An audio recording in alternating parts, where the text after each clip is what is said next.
these sessions, you will be reinformed, redirected, and your finances will be in order if it is not as yet. So this evening, I want to make special welcome to all of our members from the Maypen SDA Church. Welcome one and all. Special welcome to those from the parish of St. Catherine. We have persons from as far as Clarendon. We have persons as far as Manchester. And we have persons even from other parishes within Jamaica. Welcome. And most importantly, special welcome to our shepherdesses, especially our Clarendon chapter who has been putting on this program tonight. And so, without further ado, we're going to start with the program. Now, this evening, we will have two presentations. One on life insurance and the other on wills and trust. We will be entertaining questions and answers. However, some questions might not be answered in this forum. Why? It might be a legal issue. So if you need to speak to the person who has the facts for you and you need more information, you can get her phone number and you can make consultation with her after the meeting if your questions were not answered within this forum. And so I just want to say one more time, welcome. And so we're going to ask Sister Dowding to start off with a word of prayer because everything needs God within the midst. And so, Sister Dowding, can we ask you to just go ahead and breathe a word of prayer for us, please? Good evening, everyone. Dear most kind, righteous Father, Lord, as we come before you this evening, we give you thanks for sparing life throughout the day. We give you thanks knowing that we're alive and well, not in any pain, and we can come together as brothers and I would think as sisters, and I would think brothers also. Father, I pray that whatever we may say and do, it may be well done in your name, in your glory, and in your honor. I pray that whatever is going to say, it will help us to further understanding about our money and our financial. And I hope and pray that when we are blessed with your help, dear Father, then we too will reach out and bless somebody else. I hope that we'll be like a good Samaritan to others who are in need, especially this time that we are really going through. Some have lost jobs, some have lost so many things, friends, families. So I pray that we'll extend our love and our well-being to others. I pray for the persons that will present your words and that will inform us about how we should do our little spending, not just for this time, but for time to come when we might not able to work again and we have to still live and what we already save and put aside for rainy days, as the older ones would say. So hear us one more time, dear Father. Incline your ears to our prayers and what we're about to say. And at the end of the day, we'll all learn something and we'll leave this meeting well edified and ready to go on our way to do better than before. Thank you, dear Father, once more time. In your name I pray, amen and amen. Amen. Thank you, Sister Dowding. You're welcome. What money can buy? A bed, but not sleep. Computer, but not brain. Food, but not appetite. Finery, but not beauty. A house, but not a home. Medicine, but not health. Luxuries, but not culture. Amusements, but not happiness. Acquaintance, but not friends. Obedience, but not faithfulness. And at this time, I'm going to ask Sister Celia Wilson to introduce our first speaker for us. Sister Wilson, it's your turn. Thank you very much, Sister Grant. Good evening, everyone. Thanks, Maypen, for having us. Now, this evening, presenting first on Money Matters is Sister Dilys Lobon. Sister Lobon is a teacher by profession. She's trained. She was trained at the Michael University, well, Michael's Teachers College, and the University of the West Indies. Now, as it relates to insurance, she has been in that field for approximately 25 years now. She really loves the Lord. As a matter of fact, her philosophy is each one should reach one, much prayer, much power. Sister Lobon is the wife of one of our pastors here at Central Jamaica Conference.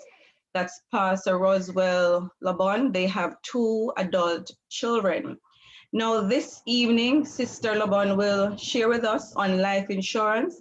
And as my agent, I know she has the interest of all her clients. And I'm sure that whatever she shares this evening will benefit greatly from it. So kindly give a listening ear. Sister Lobon, welcome to Clarendon. Welcome to Maypen, and you may take the floor. Have a good evening, everyone.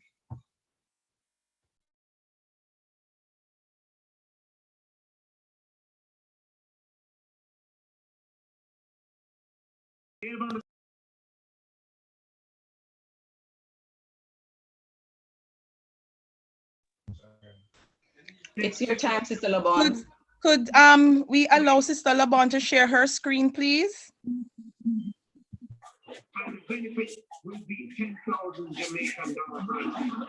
She can. Just go ahead.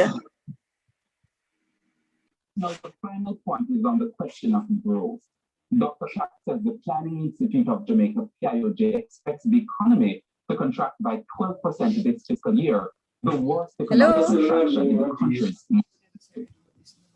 No previous economic decline comes even remotely. Can you hear me? Go ahead. Yes, I can. We're hearing you. Can you hear me now? We're hearing you, Sister Lobon. Good afternoon. Good afternoon, everyone. I would like to share my screen. I'm not seeing it.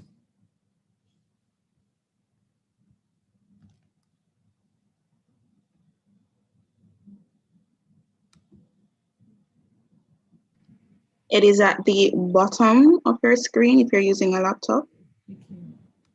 Yes, I am. Right. And it's in green. Should be in green.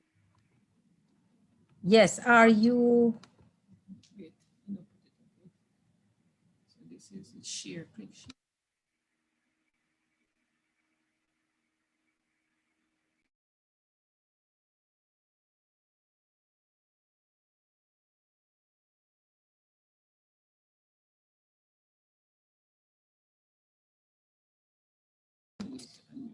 Are you seeing my screen now? Yes, Yes, sir. we are. You are? Okay. All right. Good afternoon, everyone. Good afternoon, everyone. Good evening. Good evening, everyone. Let me take off this. All right. I don't even reach home yet. All right. But I have stopped to do this presentation because I know it's important and time is of essence. Are you hearing me? Yes, we're hearing you clearly. Okay, good. All right. Want to thank Sister Sheila for the introduction.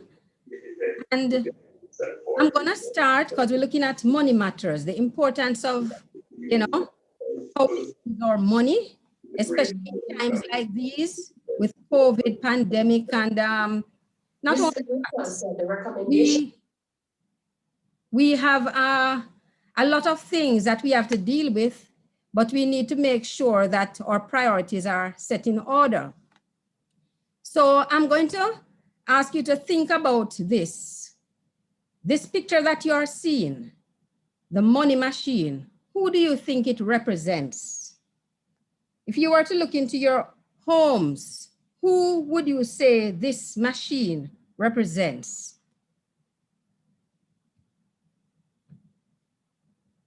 Anybody wants to guess?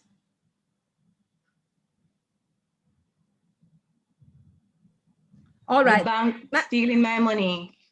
What's that? The bank stealing my money. The bank.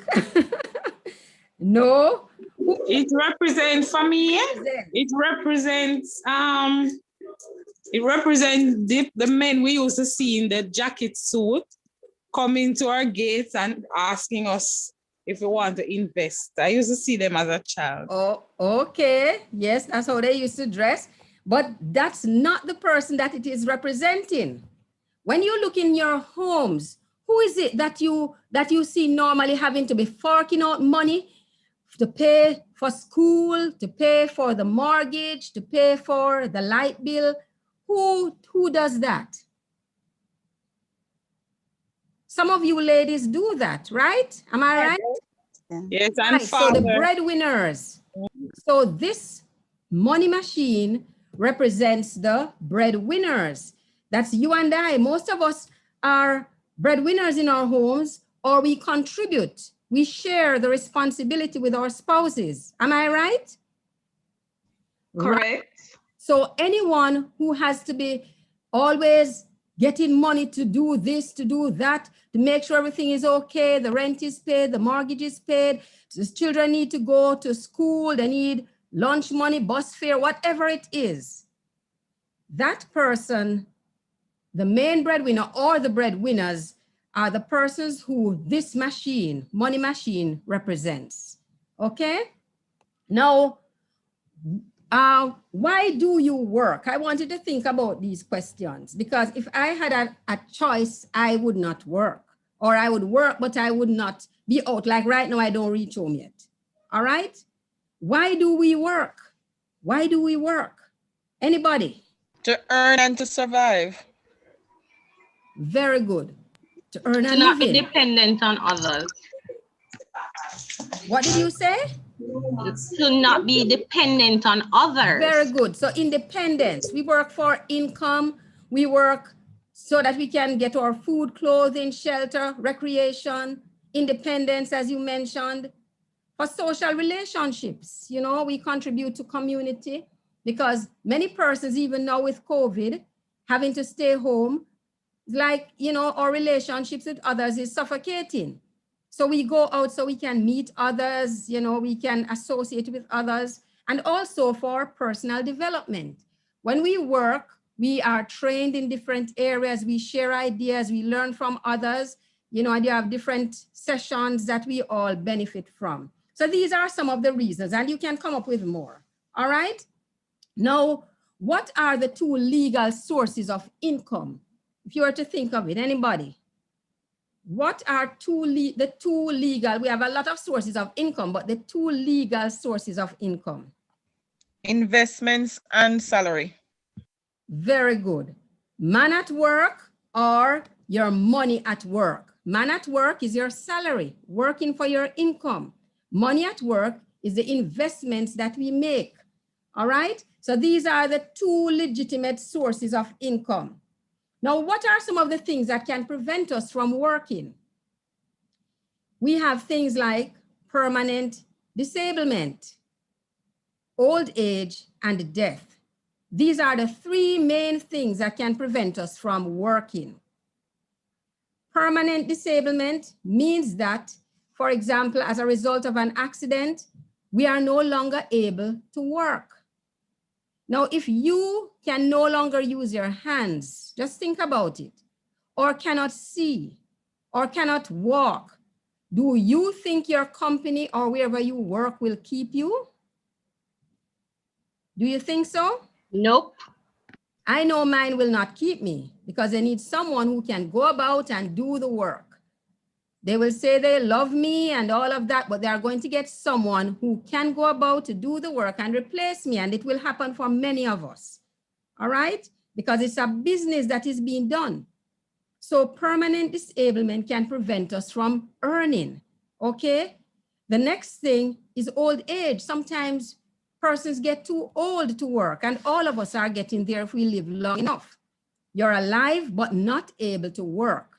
But you still need food, you still need shelter, you still need clothing, all right? And healthcare and all of these things, you name them. So these are some of the things. And the next thing that can prevent us from working is death, especially premature death. Death before we made adequate preparation for our dependents, okay? So I am with Guardian Life Insurance Company, and we have different products that can satisfy various needs that we have as individuals. So the basic reasons for buying life insurance include the following: family income protection. You're working, supposing you are not able to work, where would the income come from? Is your spouse able to manage all the financial expenses on his or her own? These are questions we have to think about. Mortgage collateral. Sometimes we need collateral if we are investing, like trying to purchase a property or a home, that sort of thing. The insurance policy can assist with that. Okay, retirement income. We have policies with investment on it that can help to supplement one's income when we retire. You may have your strict pension plan, and you know you can't touch that until you reach the age of retirement. But the insurance policies, they are flexible. So you can have an insurance policy along with your strict pension plan, but you cannot have two strict pension plans, okay?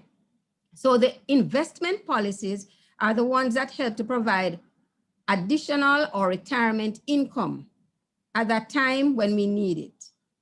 I don't know if you are aware, but most persons, when they retire, usually get between 25 to 50% of their income. Do you know anyone who has retired and know how much they are getting now? Anybody? Compared to what they used to get? All right. Well, usually it's much less. You may get a lump sum, but then it's much less than the individual would have gotten. And so if you have major expenses still dealing with when you retire, for example, paying mortgage or for motor vehicle, sometimes a lot of persons at that time when they really need to have, for example, the home or the vehicle, the bank steps in and either sells the house with you in it or comes back for that vehicle. And I have seen it happen, all right? So when you're young and healthy, that's the time to make sure you put things in place to purchase your home, to deal with your motor vehicle, but especially major expense like your home. So that because when you purchase your home early, you have a longer time to pay for it, all right? And also, it's more likely that you will complete paying for it. When you purchase the home later on when you're near to retire, your income will cut. And most times, if you don't have someone to help you, you can lose that major investment. All right? Insurance also helps with final expenses. I have met a lot of persons, especially Adventists, from Seventh-day Adventists, who believe that, you know, the Lord is their insurer. You may have heard that, or they don't need to prepare for final expenses because when they are gone, you know, it won't affect them. But these expenses affect our loved ones. So we need to make sure that we put things in place so that in the event we pass on prematurely, there's something there for final expenses to bury us.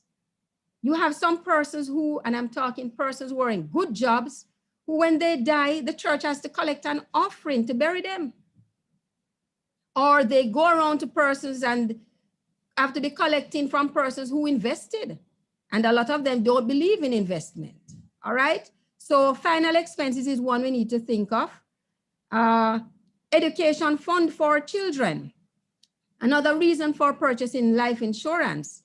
So when the child or children reach that age, whether when they finish PEP or finish high school, going on to college or university, you don't have to be digging so deep in your pockets. You have some funds that can help to offset the cost for their education. Also, investment fund is another reason why we purchase life insurance. Sometimes you need some money and you're not able to get it from the bank, and you can get it from your policy once enough is there. The next thing insurance helps us with is critical illness.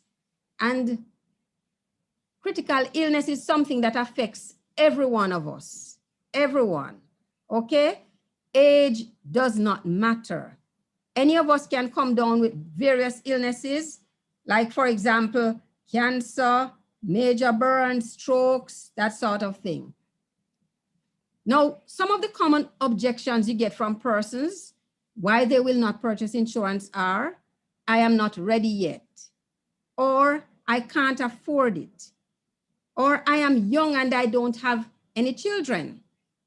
Another one is, I prefer to save my money at the bank, or I don't need insurance because I have a lot of resources, land, houses, you name it. Okay, these are some of the reasons persons give as to why they should not, why they do not want to purchase insurance. Okay, so this is something that we need to think about. If you can't afford it, that is one of the most important reasons why you need to start setting aside something. Okay, saving your money at the bank. What does that mean? When you save your money at the bank, you are saving and creating an estate. But when you save your money, when you purchase life insurance, you create an immediate estate just by the stroke of a pen. All right? And so life insurance is important. It's an important aspect of money management. Okay? Now, an important thing that we need to look at, which most of us know, is our budget. What is a budget? All right, and a budget is not anything major. It can be as simple as a piece of paper where we list all our expenses, or firstly, all our income, all sources of income. So we would list if we are getting a salary, if we are receiving rental income, if you get a bonus, dividends, whatever it is, somebody probably overseas send you money every month, that is a part of the money that you are getting, part of your income. So you list all these different sources of income or all the monies that you get monthly. And then you also list all of your expenditure. What do you do with this money when you get it monthly or weekly or fortnightly? What happens to your money? You list all your expenses. As simple as it seems, just list it and you will see what is happening to your money. All right? Budgeting helps us to see at a glance how we are spending our hard-earned dollars. And it helps us to evaluate our spending and postpone or eliminate what is not necessary. It helps us to save and invest regularly in order to achieve our short-term, medium, and long-term goals. Now, warning signals. If your income doesn't cover your costs, then some of your money is probably being used for luxuries that you are classifying as needs. And it happens to all of us. Also, if you find yourself going to the ATM more than once weekly, you need to examine where the cash is going. All right? And that happens to us too, a lot of times. Remember, it is not how much we earn, but more importantly, what we do with our money. And I recall when I just started working, I used to work at the university hospital as a secretary. Someone went off on leave, and just as I left high school, I went to the hospital just to relieve the person for 3 months, but I ended up working there for about 3 years before I went into life insurance. Okay. Now, what happened is that I worked in positions where, for example, I was a secretary in a particular department, and I was the youngest person. I just left high school, was about 19, because I went to 6 business and then I left. And I started going to college and all of that in the evenings, UTech, at the time, CAST. But what I noticed was that the persons that were there, because my friends and I, we had just left high school, and every Friday we got paid fortnightly. And I realized that my salary could not cover the 2 weeks. You got to pay fortnightly, but it just could not cover the expenses or keep me for the 2 weeks. And same thing was happening to my friends. But when I realized I was distributing these checks, and it was a confidential position, to these men who had families, mostly men. Yeah, the manager and I was the secretary. And I was shocked to see that I was earning more than most of them. Although I just left school and I didn't have any responsibility. I was living with my mom. I only had to take care of myself. And I realized that I could not, my pay could not cover it. And I had to start re-looking at what was happening, because I realized that these men had children, they had spouse, they had to be paying rent, and yet still their pay was able to cover it. Also, I worked in another department, and you should know that most of the persons who get the least in any office usually is the office attendant or near to the least income, right? That person there. And I used to wonder how these persons manage, because when you look at their income, they were paying for their children, different things were happening. And one day I asked one of the ladies, how is it that you survive on that income? And she told me that she let her children take lunch to school, and she purchased her groceries at the wholesale, and she went to the Coronation Market, and she was explaining to me how she let the money stretch, you know? And I had to relook at things, and I realized that it's not just how much money you earn, you know, but it's what you do with the money. In addition to this, when I was supervising some staff at Crown Eagle, after I left the hospital, the network, the Eagle Group, that Eagle Financial Group, they had the Building Society. It was the last company that came into the network. So it was about 10 companies. And they were offering loans, you know, to staff at very low rates to purchase homes.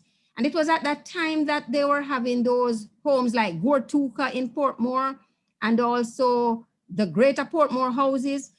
And I said to the staff, take the loan and purchase one of the houses. And I took it and we purchased one of the houses in Gortuka. My husband and I did that. And I said to them, take it, do it, because you're not going to get these loans anywhere this low. And would you believe you had secretaries and clerks and all these people, and they say in Portmore going to wash away? And up to today, some of those persons don't own a home. They are still paying rent, and some of them paying rent in Portmore, the same place where they said they didn't want to purchase a home. And there was this office attendant, and she decided to purchase one of those studios. And today she still has that house fully paid for. And she was earning less than everyone else in the branch, you know? And so I say to persons, it doesn't matter how much you're earning, because I worked at some places where I saw some people that drove the most luxurious vehicles and they did not purchase a home. And when you lose your job, usually it is very difficult to get a home after that. So it's very important. It's not just what we get, but what we do with it, all right? The next thing we need to look at, I went through some of these. So these are some of the benefits of critical illness, and I realize time is going. For retirement, most persons when they retire have to still be working. And we see it in our families, still working hard. Some people reach 60, 70, still have to work because there's nothing there to take care of them when they reach retirement. But really, we should be able to go on the beach, relax, you know. When you look at pictures like these, you're saying, boy, I really should be able to relax. Can you see the pictures? Hello? Yes, we are. Okay, all right. So there are different expenses that we have, right? These are costs that arise upon the death of an individual. So funeral expenses, family income, loans, mortgages, hire purchase, children education, and outstanding bills. When persons die, sometimes they leave a lot of expenses, okay? So we need to make sure we put things in place so we have living benefits. Living benefits, like, it's not only when we die. Some persons will tell you they don't want any insurance because it's only when they die persons benefit. But disability income is for you, the individual, to benefit from.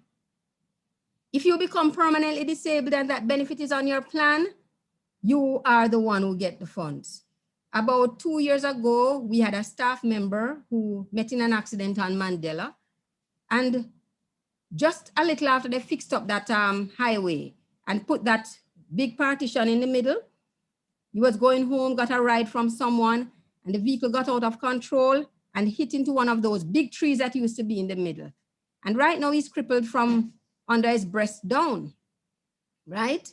Can't do anything for himself, but he can use his hands, and you know, so it's just from there going down, from his chest going down, below his chest, he's not able to do anything, right? And these things happen, our lives can change at any time, just like that, all right?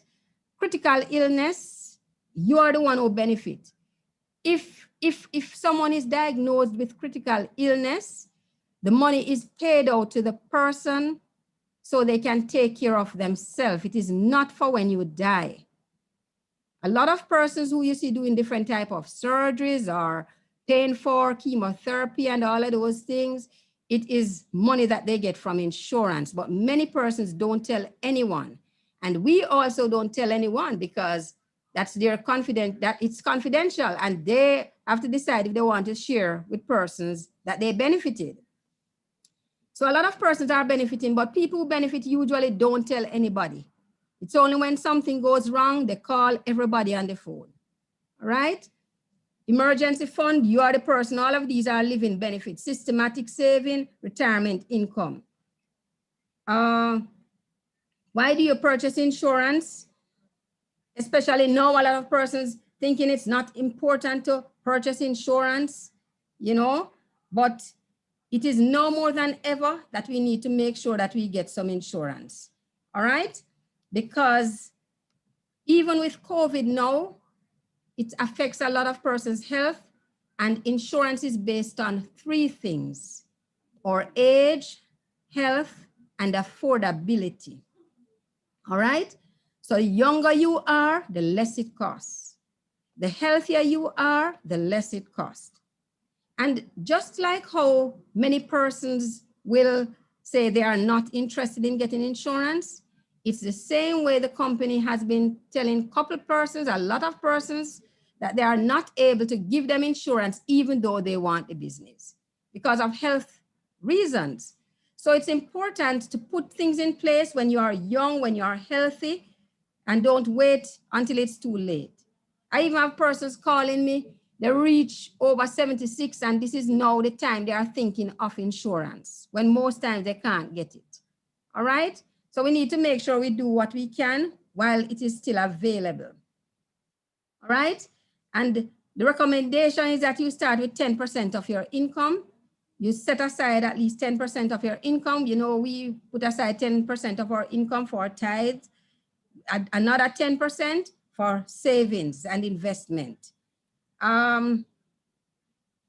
So life insurance is the most versatile and unique product available for challenges people face in inflationary periods.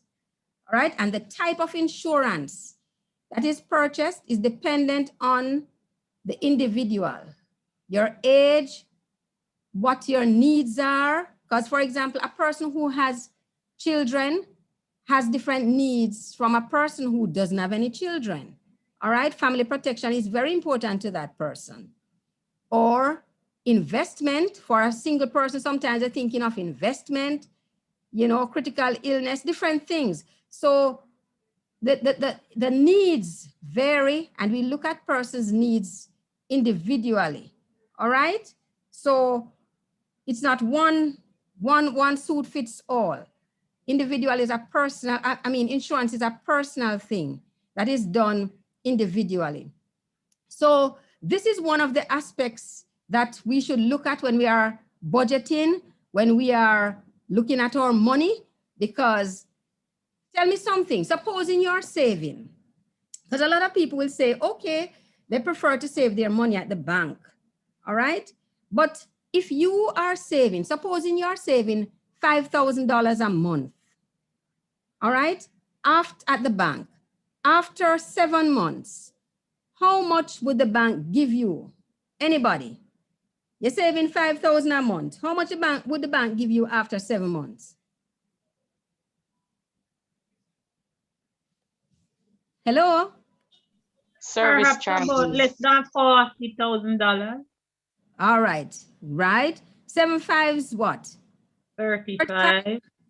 Right, basically you'd get back your 35, or it could be less, because you and I know that the interest rate is below 0 point something percent. Yeah. And you have to have a lot of money to see that interest.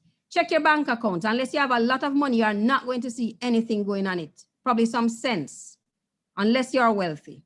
All right? So you basically would get back what you put in. And if your account is dormant, although the government is stamping down on all of this, where they're taking out dormant fee and all of that, some banks still do it, you might end up with less. All right? Now, supposing you had you were paying that same $5,000 per month for a critical illness policy or a family protection policy. Say you were covered for $5 million. You're paying, say, all right, let's use a different figure. Say you were covered for $10 million. You're paying $5,000 a month. After 7 months, you heard that you had a critical illness or you passed on. How much do you think the insurance company would pay out? Anybody? You were covered for, say, 10 million. You're paying 5,000 a month. Huh? The face value of the insurance policy. Which would be, right, which would be the 10 million. Yeah. You would not have paid that so far. You'd have paid after 7 months just 35,000. But it is your coverage that would be paid back to you. All right? So if it is a critical illness policy, you get that to take care of yourself. 35,000 can't help you if you really have a critical illness. You use it to go to the doctor 1 or 2 times. It can't even help you to get treatment or medication, or to go to get the different tests that they'll be sending you to do. But if you had a policy with even 2 million, that could help you, or the 10 million. Or if you pass on, because people were saying they'll save the money. And a lot of persons not disciplined enough to save it, but yes, some people are. But in no time, that money will be eroded.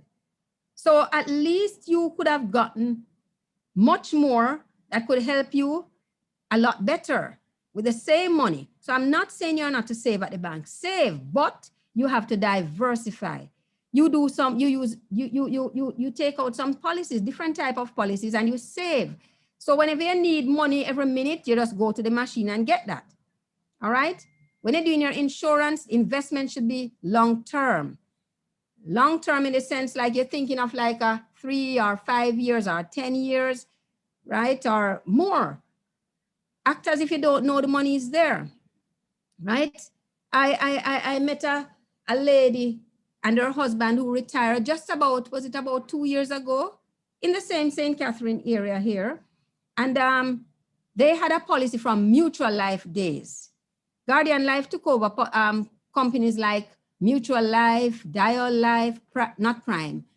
Yes, Prime Life, Horizon Life, Crown Eagle Life, and Sagicor took over some of the others. I think Guardian has about 6 and Sagicor about the same. All right. Now, these persons, the husband had a policy that he was paying under $50 per month. And he stopped paying for the policy. So he thought he had lost everything. And I saw him, this is many years after, you know. And he was telling me that because they both retired and they were starting a business. And he said he went to the company just to check, you know, he just decided to check out the policy. Guardian Life it was that took it over. And when he checked it, the man had about $2 million, although he had stopped paying for the policy, but it was an investment policy. And even though he had stopped paying, money was still accumulating on it, you know? And so he was very happy because they just started this restaurant and it was able to help them, you know? So sometimes these things come in quite handy. And there are a lot of stories out there, a lot of stories. And the rates, the returns, the rates, now is the best time to do investment because the rates are low. You can get more for less, okay? And when the value of the unit start going up, you're gonna make a lot of money. So now is the time to invest, all right? I don't know if anybody has any questions. Anything you want me to address? Yes, sorry. Sister Loba, what is the best form of investment at this time, please? Excellent presentation. Okay, thank you. The best form of investment at this time? Yes. Well, I would say a mixed portfolio, you know. You need some, we have to take some risk. You see, when you put your money at the bank, you don't want to take any risk, but the bank takes the risk. They reinvest your money in equity and shares and stocks, and they make the money and they give you 0.something% interest. Some of the times, returns on these investments are in the 30%, 40%, 20%. Even before COVID, some of them were in the 30-odd%. So don't be fooled. You have to mix it. Real estate. So we have policies and you have options as so you can stipulate how you want the money to be allocated in terms of the investment instruments. But I would suggest that you mix your portfolio. I have clients who tell me they don't want to take any risk. And so they put their money in only the very safe instruments. Those are the ones like government secured instruments, just like when you save your money at the bank. That's why you don't get any interest in it. They put it in the secure thing, but they reinvest it and make money from it. So they put it in these secured things, government secured bonds and, you know, these sort of things.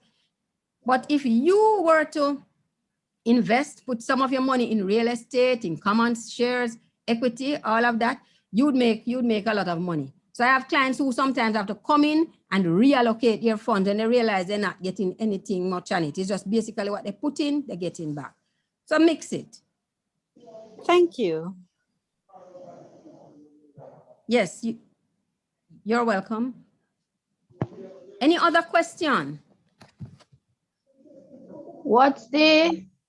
Is there a age limit, or I would say, what age, you know, is the best age for you to start? When you're up in age, then up in age, not young, up in age. When you're up in age, all right. Yes. Time to start.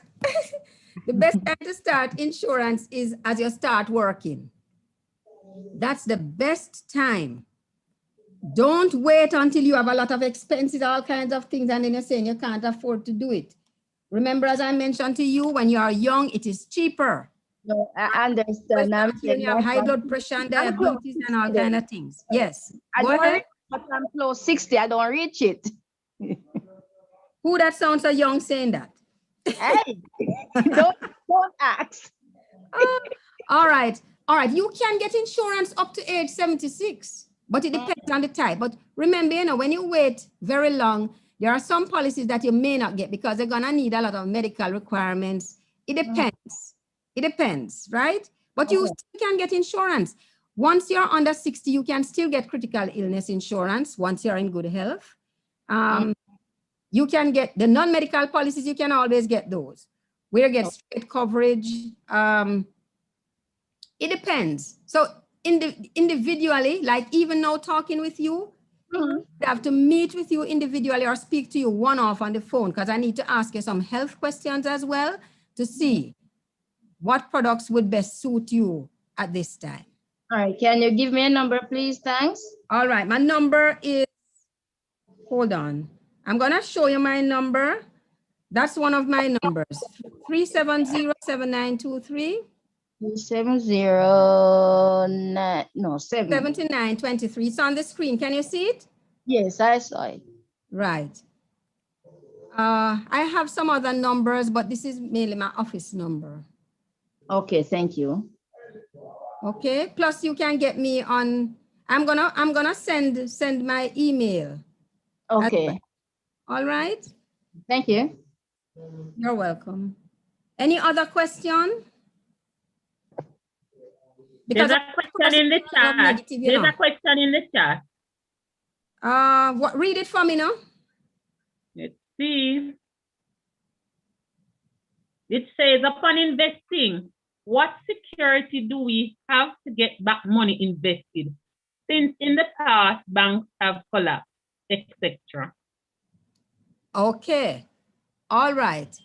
If you recall, when in the early 90s, when the banks and all of those places collapsed, you notice that most of the persons who had their money lost their money in the banks and other places. Did anybody who had their money in insurance companies lose their money? If you can recall, those of you who were 18 and above that time, what simply happened with the insurance company was that the money was transferred. Because you see the companies I mentioned, for example, that Guardian took over, for example, Mutual Life, Crown Eagle Life, etc. The person's businesses were simply transferred to Guardian, and some like Alico and First Life went to Sagicor, which was Life of Jamaica, you know. The business, so you have persons who had policies from those days who still have the business today. All right? So it didn't happen. FinSac monitors the insurance companies, and so that didn't happen. However, you are asking if you can guarantee that you won't lose your money. Now, investment is, especially when you invest in risky instruments, it is not guaranteed. I'm just telling you how it is. All right? Once you invest, it is not guaranteed. However, when you mix your portfolio, it is more balanced. It is hardly unlikely that you will lose all your funds. The whole stock market worldwide would have to crash for you to lose your funds. I don't know if I answered your question.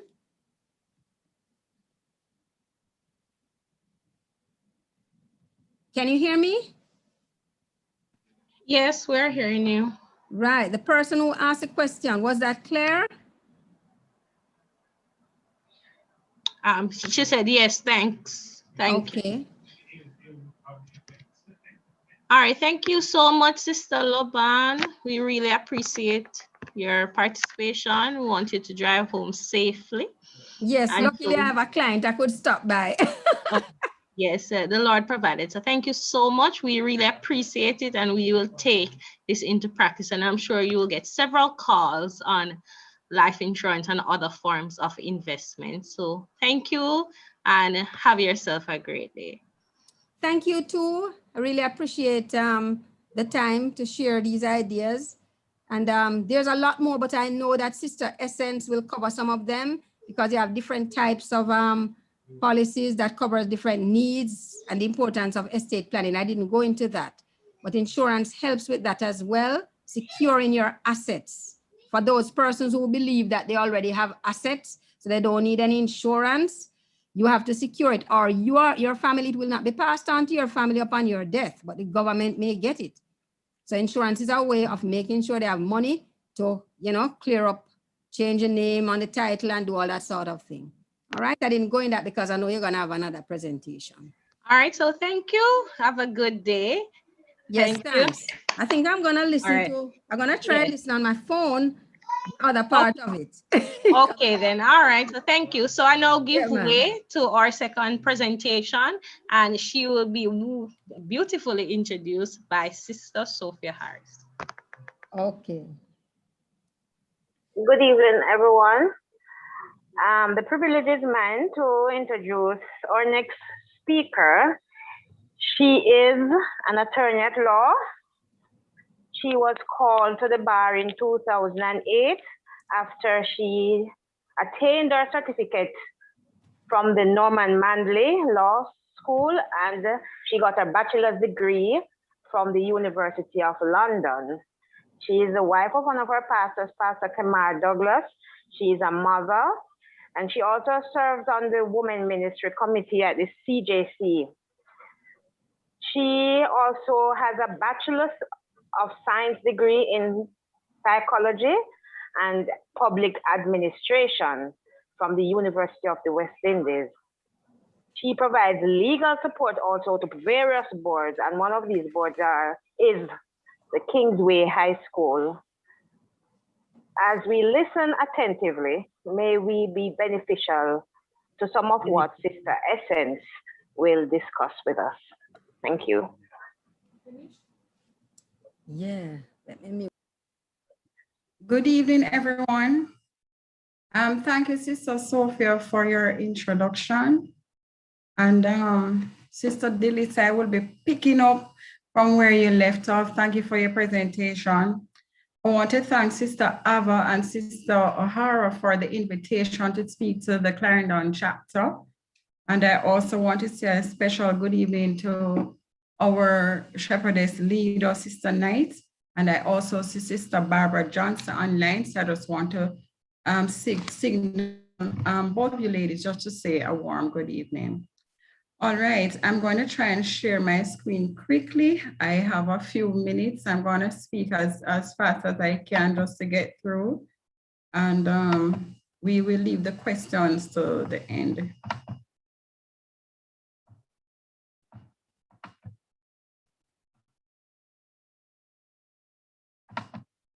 Okay.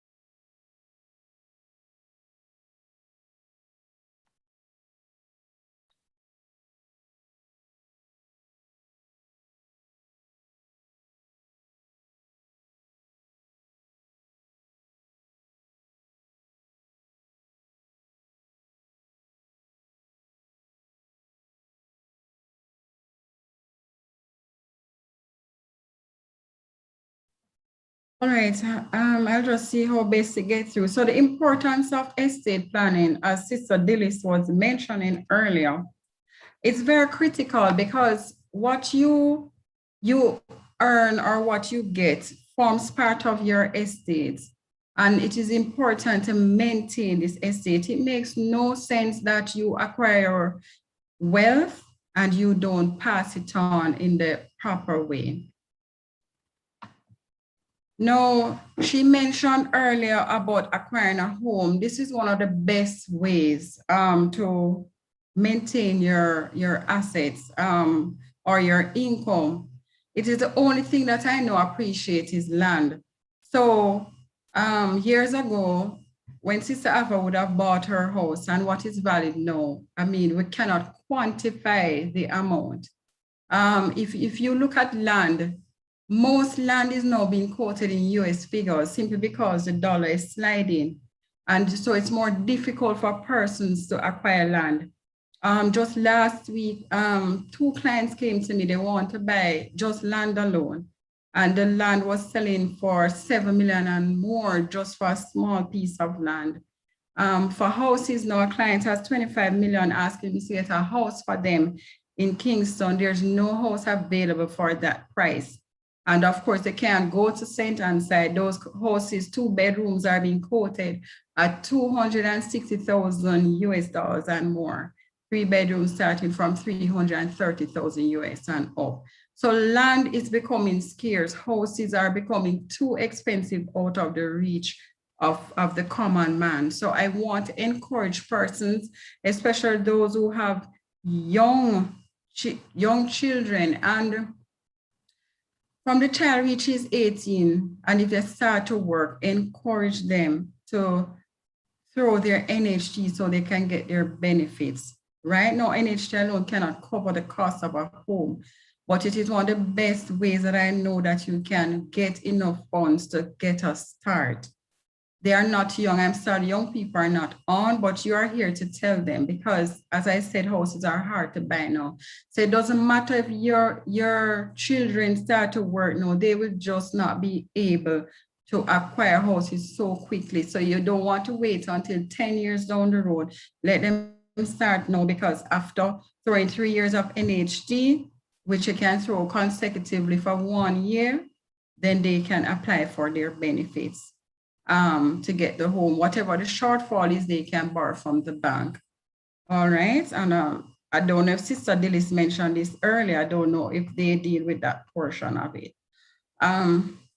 So what does estate planning include? It includes the creation of your estate, economical preservation of that estate, and the intended distribution of it to your loved ones upon your death. I want to say that during your lifetime, you can also share your estate. And so wise creation of estate would include your savings, NHT, NIS contributions, investments such as your insurance policies as mentioned before, your retirement savings, and of course, real estate. As I said, it's the only thing that really appreciates, and how it is appreciating is so rapid, hence why the government continues to invest in real estate. And those insurance policies continue to invest in real estate because it is worthwhile. Any of these assets provides resource to purchase your home, a motor vehicle, send your children through university. Education is becoming so expensive, so you want to think about this. You're not only, I say estate plan is not just about you, but it incorporates the family. And of course, it deals with your illness and of course, what happens after death. All right, so let's go into the home now.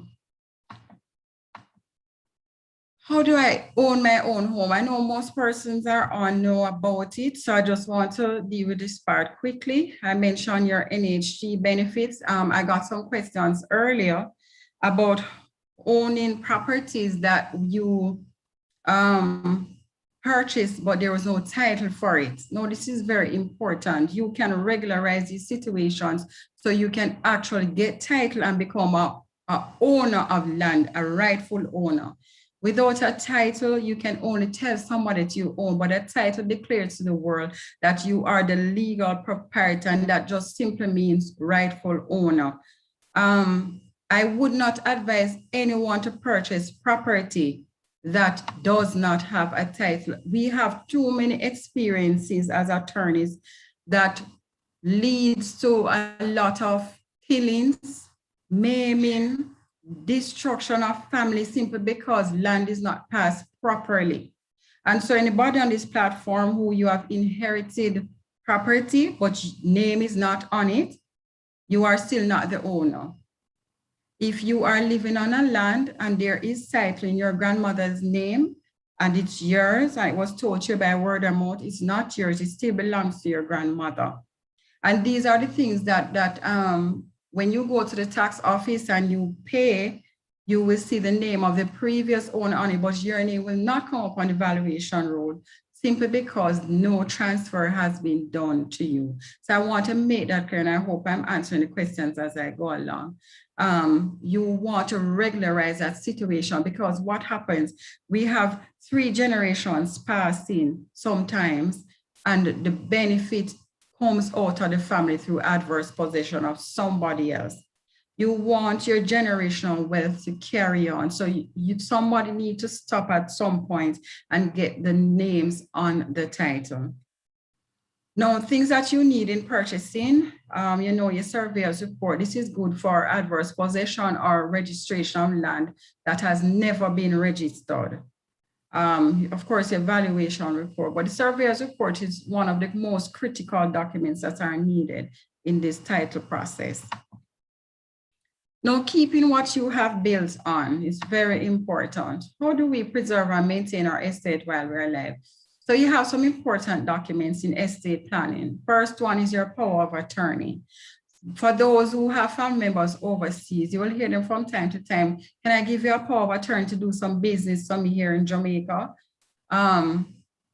Very critical document. I'm going to go into it a little more. Then you have your trust and the importance of the Maintenance Act for your inter-virus transfers. And inter-virus transfer just means everything while you're alive, what you do, all transactions. So inter-vivus really means life transaction. So what is the power of attorney? You have three types: your general, medical, and enduring power.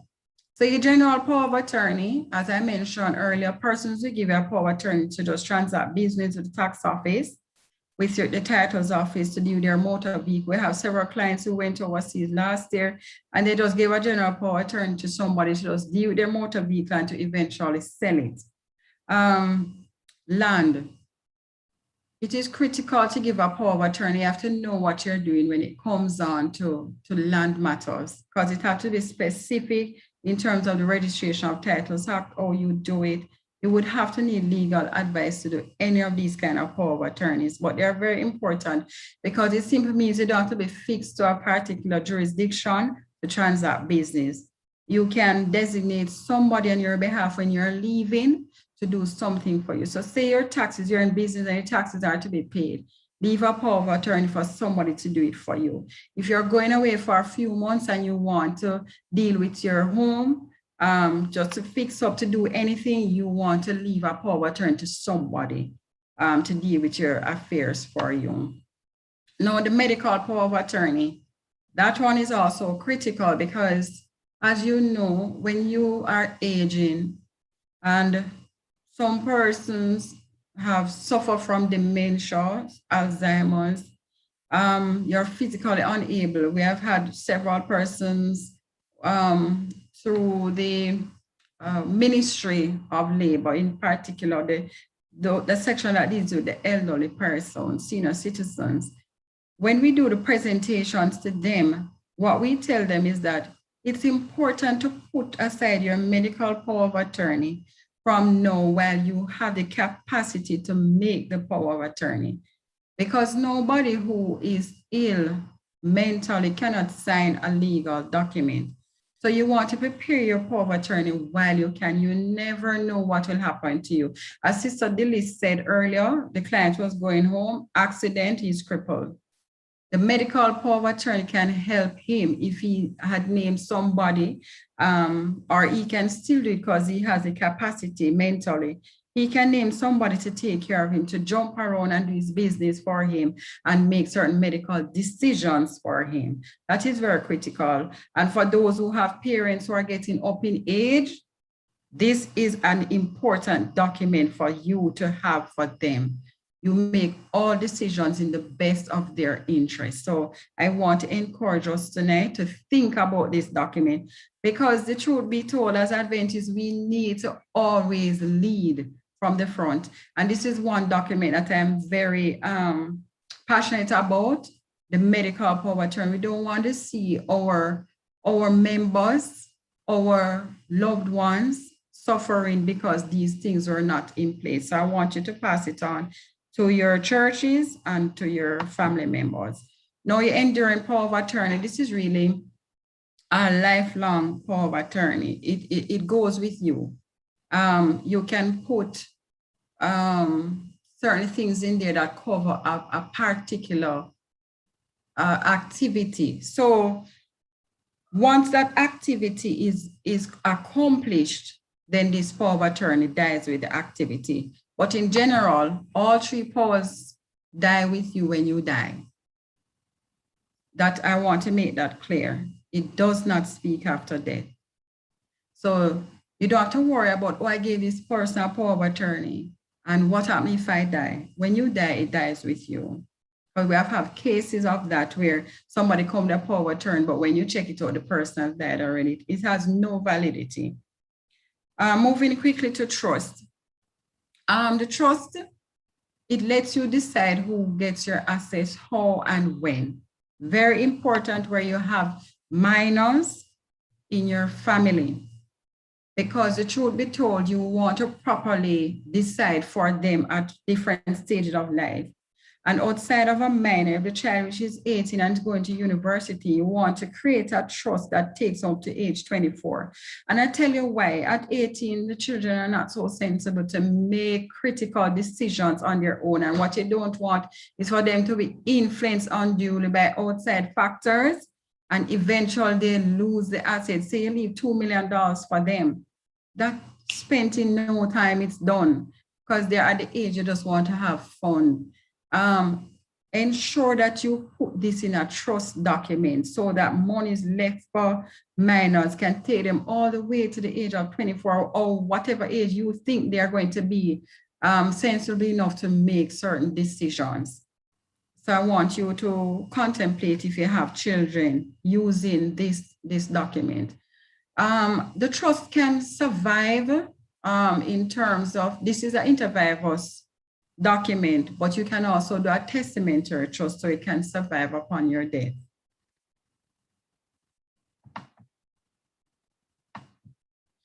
All right, so distributing your assets nor your estate upon death. Ask yourself 3 questions. Whom do you want to inherit your assets? Well, 2, who do you want handling your assets when you die? Very important. We have too many cases of persons dying and somebody go in the house and take out everything. Then they start to distribute, and this wasn't the way it was supposed to be done. It usually ends up in a lot of fighting. A lot of persons die over land. You'd have seen recently in the news how many persons would have suffered because of poor land transactions or something they were doing in the land that caused family squabbles. We need to avoid this for our families. And so one of the best ways to do that is proper estate planning. Proper estate planning will see you avoiding paying out too many taxes. So your monies and all you work for, sometimes they go out just in taxes, paying off debts, and of course, legal fees, going through the court and stamping costs, all those things. But most of all, you lose your money through family squabbles, because you have families challenging all the way, and this takes a lot out of the estate. And when I say challenge, I mean through the courts. We have too much of that in the court system, so let us try and avoid it. So a bad estate plan may see a beneficiary is getting nothing after that. We have seen this before. Our champion document is our will. Oftentimes in Jamaica, a person say, if you make your will, you're going to die. This is just a myth. You must have your will in place if you're not somebody who owns assets jointly.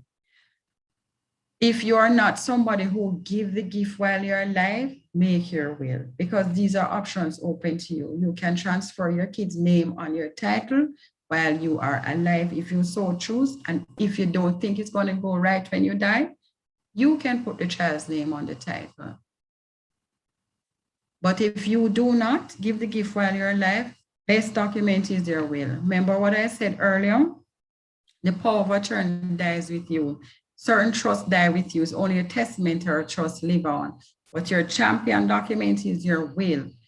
The will is a document which appoints the testator, which the testator appoints an executor to his estate. It's best to appoint 2 executors just in case something happens to one, the next one will run with it. Too often we see persons make will, none of the executors want to act, or if you name one person, that person don't want to act, and the family have to be pushing them and prodding them to act because they're not getting the benefit. And this is very critical. So choose 2 executors to administer your estate. Now, the executor. This is a person appointed to administer your estate, meaning from you die, that person will go to your home, secure your documents, your car keys, just secure everything. Because I had an episode last year where somebody was calling me frantically. The person died on the bed. The brother got the call. He went to the hotel stripped him of everything while he was on the bed dead, took out his keys, took all the US dollars. He came down with, ran off with everything, went for all the title documents, owned 4 properties. He was just going through. And the gentleman had a wife. So eventually the police was called though to call him back in to return everything. Of course, you know, he returned some of the things, but not everything. He took quite a few US dollars and went with it. So you want somebody, know your executive find out you have died, they go to secure everything. Because no mind shop, when you have died, person just come and take everything and there's nothing left. So you want to secure assets. You need somebody who is tough to be an executor. That person can be sued or they can sue on behalf of your estate. The executor can be a beneficiary. If you are smart, you'll make executor a beneficiary because you wouldn't have to pay a beneficiary, but you have to pay an executor who is not a beneficiary.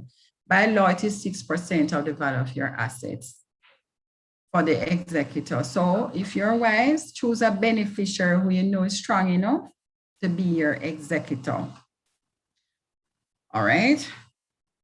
Probate is required to transfer the assets. So the will is probated. So you secure the will as the executor. These are your duties: to prove the will in court, obtain the grant of probate, collect assets, and pay your debts first. Then you distribute to your beneficiaries. Try and do it within 1 to 3 years after death, so you do not incur interest. Government charges interest after 3 years. All right, testamentary capacity. When you're making your will, so I want to help somebody tonight. How do I make my will? You have to have the mental capacity to do that. So a testator must have the necessary capacity, must be 18 years old, must know and approve the contents of your will. You're not to make the will under undue influence, fear, or fraud. So if it is you have to force your husband or your friends to make the will, it may come as undue influence. The person out of fear may just can't bother and do it. That will, if it's challenged, will not be valid. When somebody is making the will, nobody else needs to know the contents of the will. You don't even have to tell anybody you're making your will. You only need to make it, give somebody, you have to just register it at RGD if you need to. If not, put in a secure location and tell somebody, okay, this is my will is here, just in case I die, you can find it here. All right, the contents should not be known to anyone. Now, destruction of wills. How do you destroy a will? Persons have asked from time to time, I made my will 10 years ago, can I change it? Yes, you can. All right, so the will may be revoked by a subsequent marriage of the testator. Now, divorce does not revoke a will. So if somebody you know is divorced and they made a will, the will stays valid until their death unless they make a new will. So it's not automatic that divorce has nothing to do with the will. And so the person you're trying to divorce from, if you are giving them a benefit before, they will still get the benefit. But marriage, if you remarry, your will is automatically destroyed. So it is revoked. All right, so a subsequent will, say you make a will yesterday, next week you're coming in, you want to change your will again, you can do that. As long as the date keeps changing and moving, the time keeps, you move up, then it will be the later in time will. You can burn or tear for destruction, but as the pictures earlier suggested, if there is sufficient paper left and somebody can piece it together to make it make sense, the will can still be probated. So you want to ensure that you properly destroy the will if you're not going to use it. Now, your inheritance provision for Family Dependents Act, it allows members of the deceased family to apply for financial benefit. This is important. The following categories of persons may make application to the court if they believe reasonable financial provisions were not made out for them. And this is one of the reasons why persons may challenge your will. So you want to make sure when you're doing it, you don't have no malice. As a Christian, you do it properly and try and incorporate those who, your family members, because those are really the ones who can challenge. All right, so the wife or husband of the deceased, ensuring you're making your will. If you have a husband, you leave at least $1,000 for him. Do not just cut him out like that. And I'm not telling anybody to put $1,000 in it. I'm just telling you what is legally accepted. If you are saying you are not in good terms with your wife or husband, it's no reason to leave them out, because if you do, they will challenge the will as invalid and they will have a good claim. And then the will just, becomes invalid just like that. So a child of the deceased can also apply for financial provisions to say, my parent has left me out, I'm challenging, and I need to benefit. A parent or a former spouse can also challenge the will and apply for financial provisions. You have to be careful when you're making your will. All right, what the court looks at for the financial orders, the deceased conduct towards the applicant, your mental or physical disability, and of course, the size of your estate. Properties which may form part of your will. I think I alluded to joint tenancy earlier, but I want to go more in depth into it. So what forms part of your will? If you own property alone, you can put that in your estate. But for joint tenancy, if you own property jointly, whether it be a car, land, house, whatever it is, once it's jointly owned, you cannot put that in your will because it automatically passes to the other person. What I've had recently, joint properties were put in a will. It does not invalidate the will, it just invalidates the provision that was there. So that person automatically take that asset. So, and don't look at it as a bad thing. Joint tenancy is one of the best things to do. So while you're alive, own assets jointly. If for whatever reason there is severance of relationships, then what you want to do is to ensure the parties you want to benefit, sever that kind of tenancy and own it as tenants in common. Because as tenants in common, now you can will that portion that you have, whether it be 50 or 60% share, to whomever you wish to get the benefits. So I hope I'm clear on that one. If the will is not drafted properly, it will fail in the court process.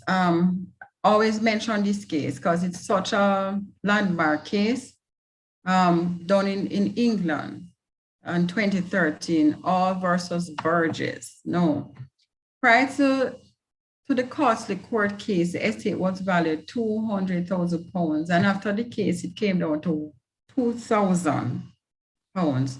And of course, the judge lamented how the family members were fighting and they lost all the benefits.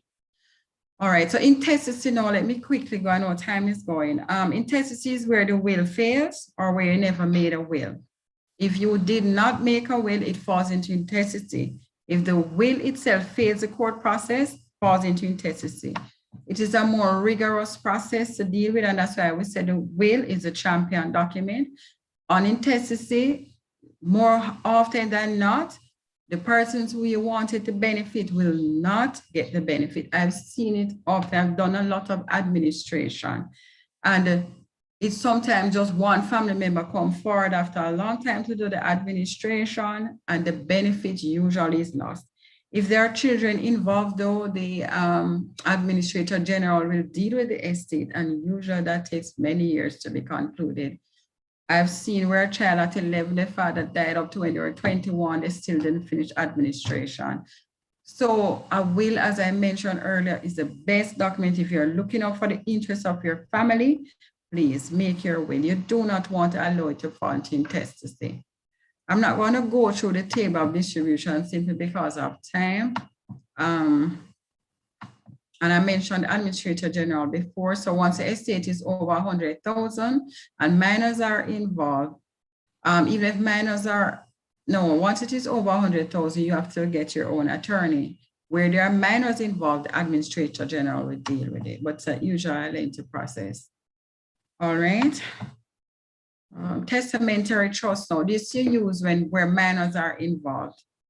Beneficiaries with diminished capacity. Say your child is not mentally sound, or they just, for whatever reason, they have diminished capacity. best to set up a trust for them. I mentioned trust earlier. Where you want family assets which are subject of a divorce to be distributed, also use a trust. It's important to know if you're going through a divorce to settle all estates that are jointly owned at that time. Do not leave it up for later time. It gets harder to deal with. All right. Know some costs that are involved when the will is probated, and it's 1.5% in terms of the taxes, 6% in terms of interest if you pass the 3-year mark. For places of residence, transfer tax is usually waived. So if it is a matrimonial home or the children are living there, they will waive that portion of it. And there are some other waivers that apply depending on the value of the estate. They will also deduct death duties, mortgages, funeral expenses to reduce the tax component. All right. All right, and I'm going to just wrap up here. The other costs, it's really costly when you do administration. That's what I'll say. So as I encouraged earlier, joint accounts, joint ownership, or you transfer while you're alive. We call it love and affection transfers. It's so much better. And even this, it's now 2% for transfer tax, $5,000 for stamp duty. So it's even far cheaper now to do inter-virus transfers just to avoid the benefit being lost, please. To avoid family squabbles, too many persons are being killed over these issues. So I really hope that persons who are listening tonight can really go and make their will, do your powers of attorney, do what it takes to really sort out your estate. So this is all I have to say this evening about estate planning. All right. And of course, before I close, give to the church. Don't leave out your church when you're dealing with your estate. Always put them in, and usually the government look favorable on those provisions. So when it comes on to taxes. All right, that is the end. Leave your family happy. Any questions? Good evening. Thank you for this wonderfully informative presentation, Mrs. Douglas. I just wanted to find out if one could have more than 2 executors to the will. Usually it is 2. I think I saw in one instance where it was 3, but usually it is 2. We say a minimum of 2. Oh. But you don't want to use too many persons because, as you know, they say too many rats don't dig a good hole. Everybody have to consent. And I tell you why. You have persons who don't agree. And remember, all testators have to sign, all executors have to sign the documents. And some may be overseas, some may just not be bothered. And then you have to go to the court to get them off before you can actually move forward. So try not to have too many persons. Lawyer Douglas, thank you very much for your informative presentation. And let me say that it is I have seen it more than once. It's very important that the person making the will sign the will, because sometimes it is not signed. And I've seen another case where the person making the will signed the will, but did not. It's like the witnesses, the document was not witnessed. So it's very, very important. Yes, yes. So yes, I think somebody sent me that question earlier about JP who did not witness the signature though the person died, and asked if it was still valid. No, it would not. If it's not witnessed, it's not valid. And as I mentioned earlier, when you're making the will, it's a private document. So all you need to do is point to your signature and let the person witness it. They don't need to read the contents of it. All right? Mr. Douglas, in making the will, do you have to have witnesses otherwise from the executors? And no. Your witness can be anybody who you say, come here, say you make your will. You can see an attorney who she worked just 2 floors below us. She felt sick the day and she felt she was going to die. And they rushed her to the hospital. She scribbled something quickly and said, "This is my will, witness it." And that was it. And she died the same day. And the document was valid. So anyone can be a witness who is around you when you're making your will, or after you have finished making your will, say, "Come here. I've just made my will, I need a witness." So you need two witnesses. Ensure that the witnesses are aware that there are witnesses, and at least it must be two witnesses, not more than two. Okay. And what can you give the cost for probating your will? Sorry, I'm not hearing you. The cost for probating the will. Oh, for probating the will, usually 4% by law. It's for those intestacy ones, it's usually 6 to 7%, and that's why it's cheaper to do probate. Everything about probate is cheaper. So it's just 4% of the value of the estate, whatever the value is. I just wanted to ask another question, Mrs. Douglas. I was in hospital and somebody wrote their will right there and asked the nurse to sign. And the nurse said she was not allowed to do that. You know, if nobody is there for who is willing to sign it, that will not be signed, and the person, I don't know, because I left out of the hospital before the person, so I don't know what happened to the person, But I'm saying, what would prevent the worker, the nurse, from being able to sign it? Are they just telling the person? Maybe she saw it as a conflict of interest. But she probably thought the person was not in a good capacity. If I remember, I mentioned earlier, the person has to be in a good capacity to sign. Being under anesthesia or any kind of medication that will render the person's mind in any way incapable of signing or knowing the contents of what they're doing. I think that could probably be on the only reason why they did not sign, just because at that time it would not be appropriate. So as I say, you don't want to wait until they're pushing you through at the hospital, giving you a lot of medication, injecting you, because it can be challenged. There's persons use these things all the time to challenge the will. And it's the truth be told, medications make you groggy, you're not in the best of conditions mentally to make the will at that time. Thank you. Lawyer Douglas, if I may just make this quick point, because it is real. I'm presently in the process of assisting someone to sort it out. Take, for example, my husband and I are the only bank account holders for an account, and the both of us should pass. If there wasn't a will to state who the funds, then, automatically it goes to government, or it has to go through a court, the court. I don't remember the administration. So these are simple things, but because you just presented, I thought I would share it. And it's a few $1 million. But nothing the bank could do, no recommendation to the bank. They weren't able to get the money like that. No, the bank can touch nothing until that grant of administration or grant probate is presented, and it stays there with them until interest takes out everything. That's just it. Can't do anything. Yes, thank you. With your not pension, but income that you have to get from finance, those things stay there until your estate is sorted out.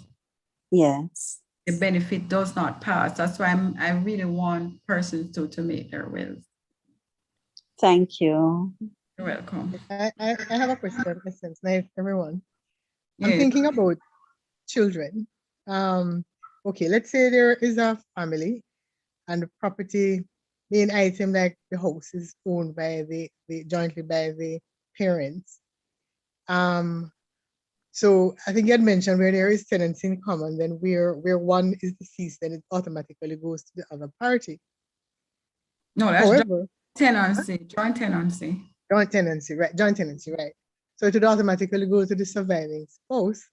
Yeah. However, you want to protect the interest of the children, because if that surviving spouse, for example, gets married again, then there's a possibility that the children from the marriage, the first marriage, are left in the cold based on that second marriage. If you see where I'm going, so Yes. how would you advise persons to secure the interest of Okay, well, in those situations, what we have done, I know 2 couples came in and they immediately put their child's name on the will, and they put like the grandmother as a trustee because the child was 12 years old. So the child is under 18, there has to be a trustee put on the will. But that secure the child, so it doesn't matter who else will come on title after that any party dies, the child's name is there as a beneficiary. And when they do that, the titles office registrar automatically puts herself as a trustee as well and will follow that title until the child is 18 years old or 21 years old. Outside of that, for persons who don't want to put a minor on the title, say you're getting a resistance from the other party, your spouse, what you can do is sever the joint tenancy and put it as tenancy in common in 50% shares. And when you do that, now you can add the child on your 50%. That one is not so easy, but you can make attempts to sever the tenancy. There are certain steps that the registrar looks at, that's registrar of titles, as it relates to severance. You can take several procedures to try and sever. One most important step is going to the court to get an order, but hopefully you don't have to go there, but the other party or the other spouse will just acquiesce to put in the child's name on the title. Okay, thank you.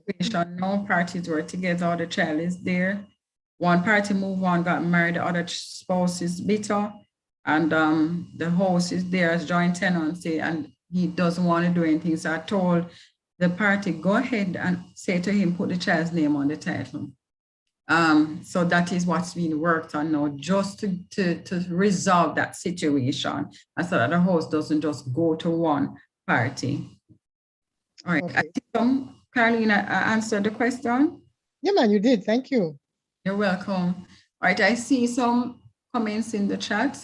Yes, the executor is paid by law, or the administrator is 6% usually. So that is why you should put a beneficiary as your executor if you don't want to pay out that, because that diminishes the estate. Yes. This says, what if you live on a piece of property and it's a part of a title? What protection do you have if that owner should sell the property? I'm not sure if we're talking about a situation where there's no subdivision of land, and you don't have an individual title. Am I getting that question correct? If it is you don't have an individual title, as I mentioned earlier, you can get it regularized. There are several procedures, legal procedures that can be taken to regularize that.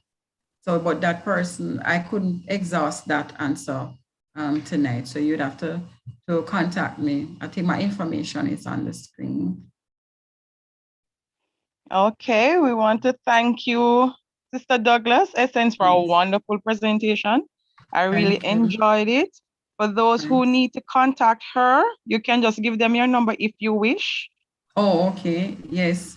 Numbers are 846-1822 or 616-4720. That's the office number. And 219, what's the other one? 4876. Okay. Thank you, Essence. Yes, you're and welcome. I want to thank everybody for staying with us. And I'm sure you have learned something. And as I said, it is going to be life-changing. It's going to be redirecting, and it's going to be very informative. And yes, it was indeed. What I got from our first presenter, replace the word spend with invest in your vocabulary and notice how it impacts your everyday decisions.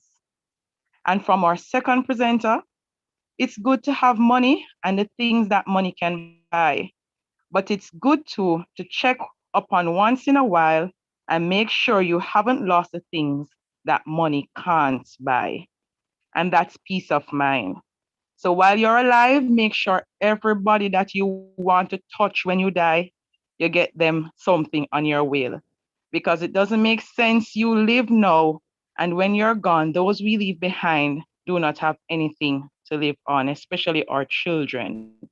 So let us be wise in our dealings. Once we are alive, let us make plans for those who we might leave behind, because COVID-19 promises nobody tomorrow.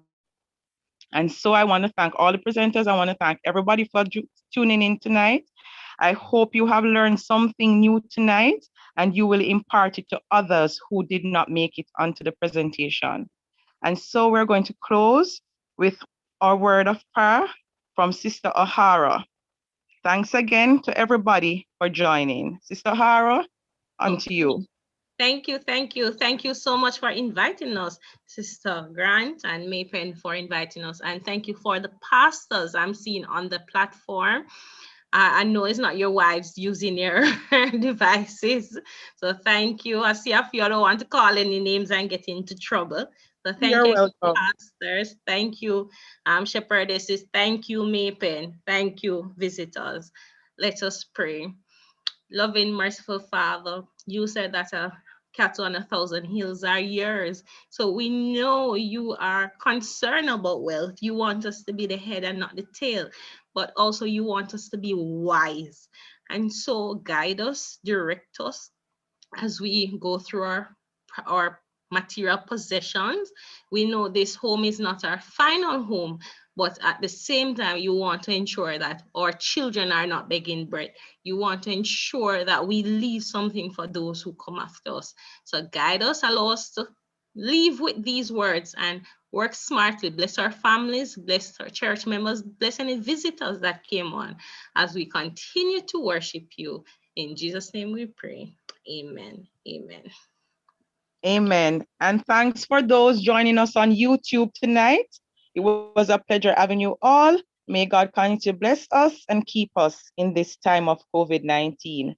And thanks for joining us in another Money Matters. See you next time and enjoy your wealth while you have the health to make it